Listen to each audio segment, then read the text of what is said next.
मी आता छोट्या बटाट्याची भाजी करणार आहे. बटाटे चांगले स्वच्छ धुवून घेतले. चांगले चोळून धुणार आहे, कारण त्याला खूप माती असते. आता ते धुवून झाले. आता ते कुकरमध्ये टाकते. कुकरमध्ये पाणी घेतलं. कुकरचं झाकण लावून कुकर गॅसवर ठेवणार. कुकरच्या 2-3 शिट्ट्या करून घेणार आहे. तोपर्यंत अद्रक, लसूण, 3 कांदे, 1 टोमॅटो, त्याच्यामध्ये 1.5 चमचा धने, अर्धा चमचा जिरं आणि 1 चमचा बडीशोप हे काढून घेतलं. एका वाटीमध्ये 1.5 वाटी लाल तिखट, 1.5 चमचा लाल तिखट,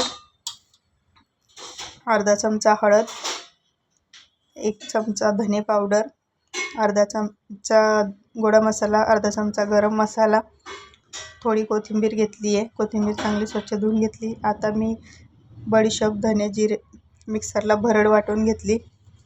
आता हे त्याच वाटीमध्ये काढून घेणार आहे. आता याच्यामध्ये अद्रक, लसूण, कोथिंबीर याची पेस्ट करून घेणार आहे.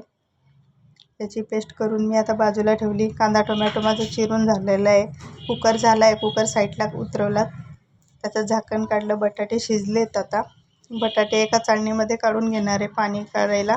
त्याची साल काढून ठेवली बटाट्याची. कढई ठेवली तापायला. त्याच्यामध्ये 2-3 चमचे तेल घातलं. जिरं, मोहरी फोडणीला घातली. कांदा, कढीपत्ता घातला फोडणीला. अद्रक, लसूण, कोथिंबीरची पेस्ट घातली. ते थोडं परतलं. तर याच्यामध्ये धने, जिरे, बडीशोपची भरड घातली. ते थोडंसं परतलं. आता याच्यामध्ये टोमॅटो घातला. टोमॅटो थोडा परतला. टोमॅटो मऊ होण्यासाठी अर्धा चमचा मीठ घातलं. ते मीठ टोमॅटो चांगला मऊ झाला. आता याच्यामध्ये लाल तिखट, धने पावडर, हळद, गरम मसाला ते घातले. आता याच्यामध्ये मी बटाटे घालून घेणार आहे. बटाटे चांगले परतून झाले की याच्यावर झाकण ठेवून 1 वाफ काढणार आहे.